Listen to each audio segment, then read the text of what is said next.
waaye man Abdoulaye Cissé laa tudd maa ngi ci première bet depuis 2018 quoi fii laa doon liggéeyee mais dañoo licencié waaw léegi dañoo ñëw fii nag benn instant pour revendiquer nos droits parce que dañoo toog rek ay fan gars yi notifié wu ñu woo ñu jox ñu lettre de licenciement mais suñu grande surprise dañoo gis ni rek ñu ne indemnisé nañ waaye dafa am ñoo xam ne jot nañ wala jotuñu waaye lu ñu gën a jaaxal mooy maanaam société bi day représenté par exemple 75% ñoo xam ne ay prestataires nañ 25% yi ñoo CDIsé mais lu ci gën a garaaw dafa am ñenn ñoo xam ne ay ménageurs yoo xam ne jot nañ ñii jotuñu waaye nuñ ko defee daal dafa mel ni dañoo jël gâteau bi rek servir ko ñii jot ñii jotul moo tax ñun nag ñu xool concerté wu ñu ne dañuy toog xool revendiquer moo tax ñu woo presse bi pour ñu xool nu ñu ciy jàppale ñu mën a am suñuy droit quoi waaw loolu daal nañu bëggoon pour daal ñu jàppale ñu si parce que ñun ñëpp ñu ngay gis fii nii sax lii moo ci gën a tuuti ñeneen ñu ngi ci yoon bi di ñëw ñun daal lu ñu bëgg daal mooy maanaam justice que soit faite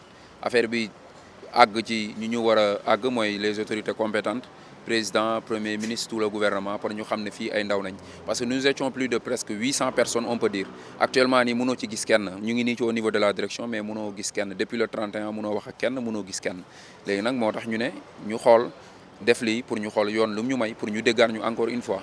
alors licenciement yooyu ñaata personnes la concerné. waaw mën naa wax ni presque c'est toute l'entreprise mais man compté man sama nit ñi laa gën a xam mooy au niveau de mes collègues parce que bëri nañ mën nga ko estimer ba 700 ba 800 parce que ñi ma ci jot a xam rek ëpp nañ loolu sax mais vu que noonu la fa demee daal moo tax daal ñun ñu xool nu ñuy concerté woo pour maanaam ñu mën a xool daal droit daal lu ñuy may.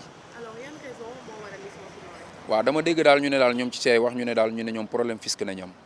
loolu nañu wax problème fisc mais konte moom entreprise lu mu jot a wax rek loolu ngay gëm nangul loolu mais loolu sax seen problème la waaye mais ñun lu ñu gën a soxal mooy maanaam konte licencié nañu jox suñuy indemnité parce que am na ñu fi am 8 ans am na ñu fi am 12 ans am na ñu fi am 11 ans am na ñu fi am 4 ans mais problème bi yëpp mooy maanaam nu ñu waxee dañuy indemniser ñii dañoo am ñii jotuñu man mii di wax ak yow nii keroog bi ma waree ñëw si des CDI damaa ñëw ñu ne sama CDI dugul te jotuma te maa ngi nii te su ma jotoon sax fii laay toog wax ko mais maa ngi nii jotuma dara te bëri naa ci ay ndaw te bëri naa ci ñoo xam ne tamit jotuñu.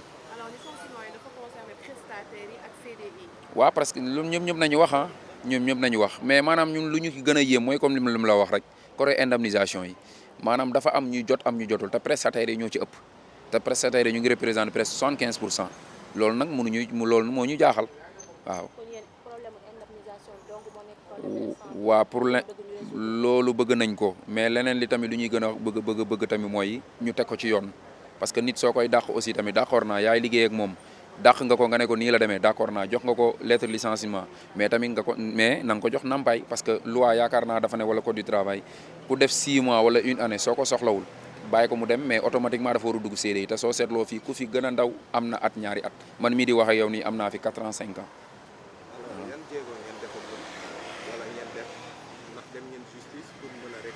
waaw demoon nañ justice ba nii di man mii di wax ak yow dama am foofu noonu rendez-vous midi. mais vu que fii ñii samay collègue nañ dama mujjee wàcc ci oto bi ñëw rejoindre fii nii pour gën leen dooleel ñu gën a mën a dooleel suñu bopp parce que jotoon nañ dem juste mais boobu ba léegi amagul issue dañoo ne rek xaar leen def leen fi jaar na fi dugg na fi moo tax nag ñu woo presse bi pour mu ñëw jàppale ñu ci loolu. waa plan yu ñuy def rek mooy maanaam bii ci la bokk déjà mu ngi nii loolu tax ñu woo leen ak yeneen mais mënuñu toog fii nag di dévoiler parce que suñ ko waxee tam ñu jaar feneen. waaw man mënuma leen compter mais xam naan daal en tout cas daal man ñi ma ci jota woon daal moo gën a néew waaw moo ci gën a néew ak aussi tamit ñi ci jotul moo ëpp waaw. non ñi ëpp ñi jot ay CDI nañ jàppee seen bopp te ñun ñëpp ñoo ci yam parce que ku nekk am nga fa minimum 3 ans 4 ans man mi di wax yow déggoo lim la am naa fi 6 ans 5 ans voilà. waaw li may mën a lancer rek mooy li ma lancer woon ba ñun ay ndaw nañ te aussi tamit ñun président bi toog fii ginnaaw yàlla ñun ñoo ko votel parce que ñun ñëpp ay xale nañ lu ma koy wax mooy maanaam na jël dossier bi nii comme dossier am mu xool parce que ñii dañoo ñëw fii nii investir fi ñëw nañ ñu jox ñun suñuy indemnisation suñuy droit te aussi tamit ñu teg ko ci yoon parce que ku ma ndey ku ma amul baay bi la ñu bëgg mu bëgg a dañ fii parce que loolu problème impôt loolu ñoom ak état la waaye ñun suñuy droit aussi tamit nañu ko jox voilà. Bonjour, moi c'est Numa Cissé. Et je travaille à Première Bet, étant manager. Voilà. Aujourd'hui, quelle est la raison de votre sitting? La raison de notre sitting, c'est sur la démarche de demande de nos droits, puisque l'entreprise nous a notifié en dernier moment qu'il va cesser ses activités. Donc nous sommes là à demander nos droits. L'indemnisation, parce que comme vous voyez, vous avez eu l'information que la plupart des agents, ils ont fait minimum 3 ans dans l'entreprise. Donc ils n'ont pas eu à reconnaître les agents comme des CDI. Parce que quelqu'un qui a signé 2 fois, donc il a le droit d'avoir un contrat bien reconnu. Maintenant, ils ont laissé à la dernière minute pour nous notifier qu'ils vont fermer leurs portes. C'est-à-dire, un jeudi, ils nous disent qu'ils ferment leurs portes et maintenant, nous sommes là. Ils nous ont laissé en rade sans pour autant payer nos droits, sans pour autant... C'est-à-dire, nous demandons déjà le respect. Ils ne nous ont pas respectés. Nous avons eu par un message fuitier qu'ils vont faire fermer et ils ont eu au moins le courage en dernier moment pour nous le dire en face, sans aucune notification écrite.